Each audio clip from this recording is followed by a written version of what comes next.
Are you ready?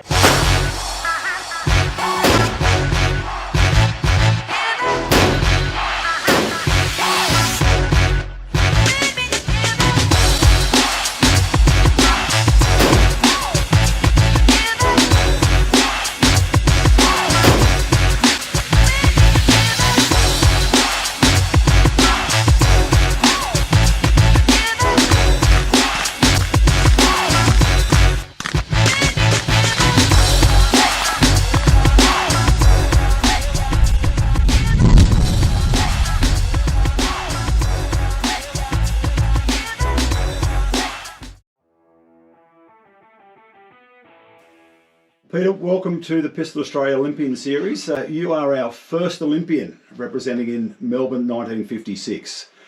What are the memories floating back from that time? Long time ago. Most probably an era of my life that I'll never forget. The excitement of, first of all, being selected. And then secondly being involved, issues like the opening ceremony, being involved in that, and also the closing ceremony. They're all good memories. As far as the shooting is concerned, that's another side of things. We'll come to the Melbourne 56 Olympics shortly. I want to go right back to the very early days of when did you first pick up a gun? When did you get involved in pistol shooting? My father was a very active shooter, competitively as well as recreationally, for hunting, and he involved both my brother and myself from a very early age. Shooting a special rifle that he had cut down at the age of 4. It was a single shot 22 rifle, and we used to have to shoot that in the prone position, and that's how we learnt to shoot, and that's how we had to learn how to group our shooting and group our bullets and targets. It was an exceptional way to learn, and from that stage on we progressed from rifle into pistol into shotgun back to big bore rifle, so we covered all facets of shooting. Well, if you don't mind me saying, you're now 84 years of age and in great shape, so you have 80 years in the sport, 80 years in shooting. Yes, yep. And I'm still shooting. I'm not shooting pistol today. I find having two hands on the gun is a lot easier than trying to hold it with one. And so I'm shooting mainly shotgun today. Yeah. And early competitions. You grew up in Adelaide. What were the early days of competition shooting for you? I would say the earliest was shooting small bore rifle at the age of around 12, and from there I progressed very quickly into pistol shooting. But as I said, my father was involved in all aspects of shooting, so naturally we followed and we did it. We did what he did, and so that's how it happened. Was there much junior development, or you just shot with adults? You just were around the adults on the range? No junior development at all. The only development was what our parents put into it. And my father, for example, I mean, he was adamant that my brother, who you most probably have heard of, he was 7 years older than what I am, and he had the same experience as I did, where my father gave him the best of equipment until such time as he could afford his own. And he was an Olympian as well? He was a double Olympian in 60 and 64. Going to nationals as a young man, trying to make an Australian team, how hard was it? I mean, it's pretty stiff competition. No, when we were involved in the selection process for Melbourne in 56, there had been no national pistol titles held up until that time, and the elimination for the Melbourne Games was basically what was shot down at Williamstown for the elimination for the Olympics, and there were only 2 representatives from each state that were allowed to compete, for the selection. So you were a nominated athlete to go, and then you had to shoot the score to get selected. We were nominated from our state, and both my brother and myself were nominated from South Australia via an elimination that was held in Adelaide. The elimination in Adelaide was basically conducted by the Adelaide Pistol Club, and in those days it used to be in a quarry down at Hindmarsh, and we ran a series of elimination events to be selected by the South Australian Association to go over, the same as the free pistol team was the same as again. So by the time you get to Melbourne to compete, you've not had any international experience? There's been no trips away overseas? Absolutely none. We were thrown to the wolves, really, and it was quite an experience. We had no background of competition. We had no background of controlling the nerves that became quite evident at the Olympics itself. We didn't notice in the eliminations in Melbourne. That was our first real major competition outside of Adelaide. It's quite amazing compared to where the sport's gone these days, where athletes are lucky enough to make an Australian program and they get overseas trips to World Cups, World Championships, and then build up to Olympic Games. It's like, you've been selected, go and do it. Correct. Yep. And there was no coaching as such, except for what was being offered by people like my father.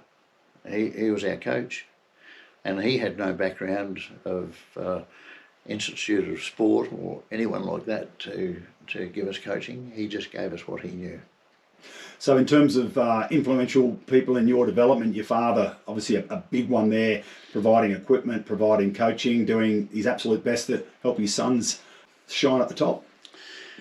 He provided everything. He provided all the ammunition. He got no subsidy. He used to buy cartridges for us that he'd buy them by the 5,000 lot, and he didn't get recompensed. He was just mainly interested in our ability to shoot, and he would provide us with the best possible means to do it. So you shot with a 22, you shot in the rapid fire? That's correct. 22 short. It was there were only about two really competitive pistols at that time. One was the Beretta, which is the one I had, and the other one was a Walther.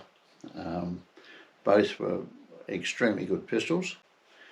By today's standard, they were very agricultural, but they did the job. You get selected in the Australian Olympic team, a home Olympics, the first time ever in Olympics in Australia. I mean, the buzz must have been amazing. It was, and the longer it went, the more it built up, and the amount of media coverage that we received, and particularly being at the time a 16-year-old schoolboy, the media just thrived on being able to come out and give you coverage for every day of the week. Really, every newspaper wanted you, and this slowly built up to the extent that you started to forget about the point of why you're there and what you're doing. And it took people like my father, and he had a very close friend by the name of Lionel Bibby, who was a very good shot. And they basically coached us back in a way that they controlled our thinking process. That was the start of what we were doing. Yeah, I guess as you said, you get swept up in all the euphoria of an Olympic Games, and you've got to realise, I need to concentrate. I'm going to be on the line. I'm going to be competing, so correct. I need to have my head screwed onto my shoulders. Yep. How old were you when you competed? I had just turned 17. I turned 17 in late November, and we participated in early December. It's quite amazing, quite young, with no international experience, just local competition in Adelaide, and you find yourself on the world stage. Correct, yep. The opening ceremony, were you guys allowed to march in that? We were.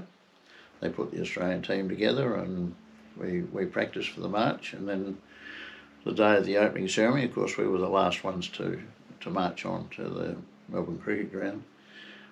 But that's an experience you'll never forget. Do you remember the roar? I mean, you've walked into the MCG. There's 100,000 plus people there. Correct. It was amazing. The hair on the back of your head, you know, even today, although there's not much hair there, it's just the thought of it, you know, stands up. You're a very unique group of people that get to actually represent their country at Olympic Games. It's about 0.01% of the entire world's population get to go to the Olympics. So you are in very rarefied air.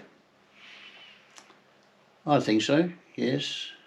And the more you think about it, I've always maintained that you try and pass on to people, you know, your experience, and hopefully that they can benefit from that, and maybe someday one of them can pick it up and run with it too.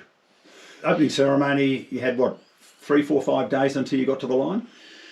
I had a little bit longer because we were almost the last event of the Olympics, and we shot on a range which was very primitive. We practiced on the range, but it was really nothing like we have today. It was just really a cover, and you stood out in a field and you had all the elements around you. We actually used to practice in gumboots because of the water that was down there, and the wind was horrific. So no, it was nothing like today's shooting facilities that are available. International competitors coming across, what were their comments around the range and facilities in the Melbourne Olympics? I think they were most probably surprised, but maybe facilities around the world weren't much better than what we presented. So I didn't get into much discussion with the other competitors. As far as facilities were concerned, I had discussions with them about their equipment, and particularly with the Russians and their actual pistol, which was unique, later outlawed. But no, the facilities left by today's standards a lot to be desired. Family and friends support during your time? Family support, 110%. Friends the same, and it was a new era. I mean, we hadn't been down this path before.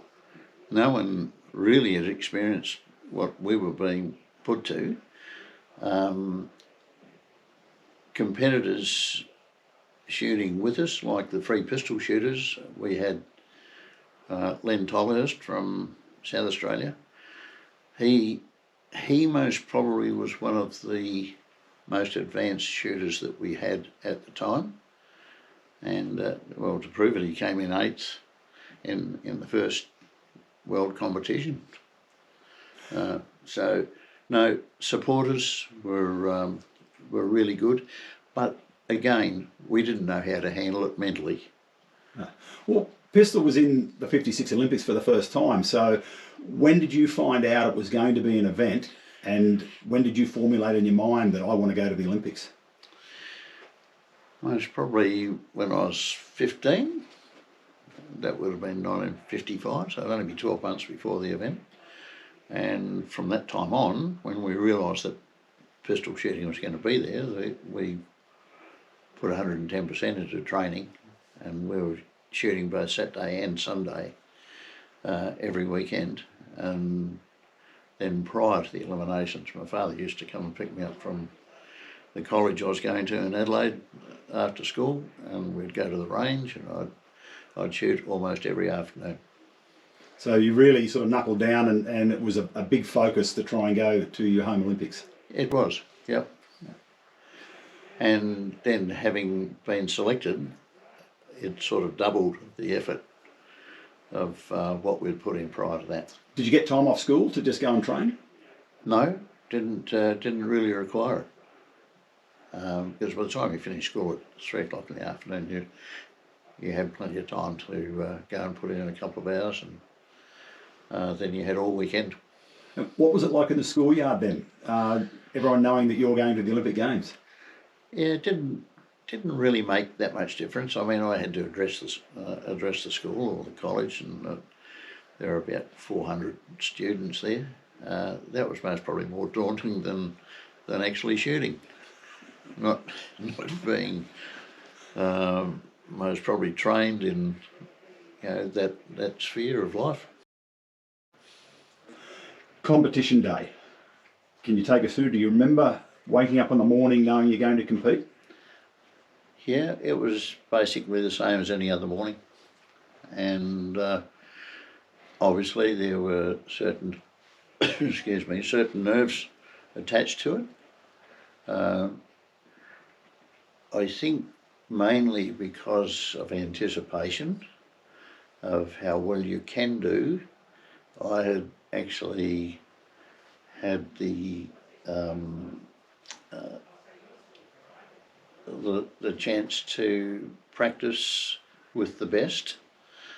I had the chance to compare my scores with the best, and they were equal to anyone else there, but it wasn't under competition, it was in practice, and that still plays on your mind even prior to going into the competition. And it was more difficult than what I'd ever expected because I didn't know how to handle it.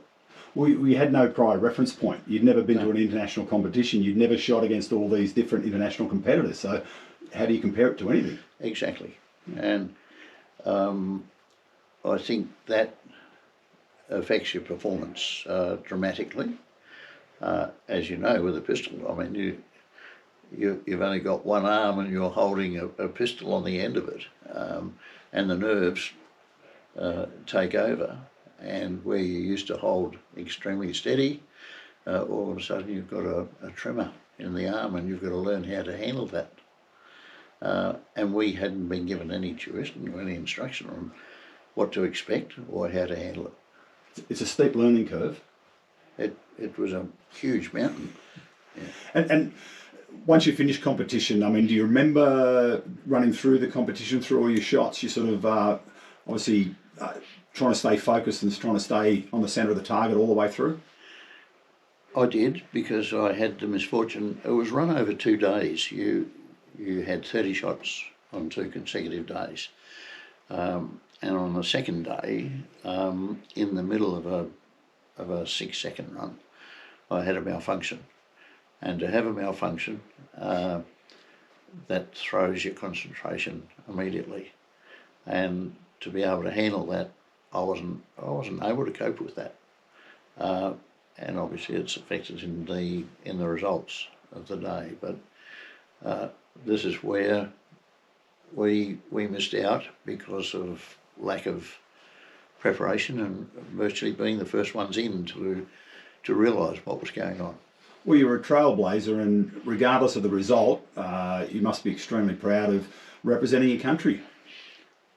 I guess everyone, who makes an Olympic team is proud just to have made it.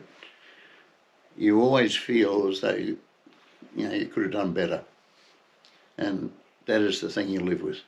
Yeah. That if I would have known more, I could have produced more.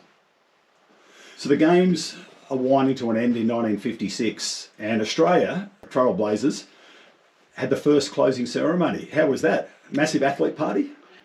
Well, it was, because we didn't march as an Australian team. We just marched as athletes.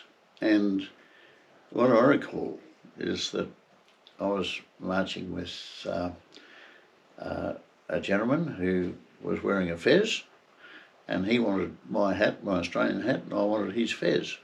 So we swapped, and we marched together. And at the end of it, we shook hands, and that's where my hat went, and that's where his fez went. So it was an absolute fantastic experience. And you mixed with every other athlete. It wasn't just your own country athletes. So no, that was it was an amazing event at the closing ceremony. In the selection shoot-off, was your brother involved in that as well? My brother was, yes. So you beat your brother out on that occasion. Did you go again in 60 and have a go? No, I think most probably I got burnt out.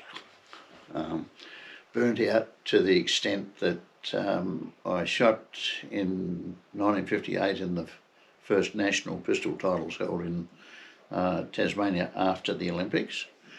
And at that stage I realised that I needed to look around and do something else, which I did.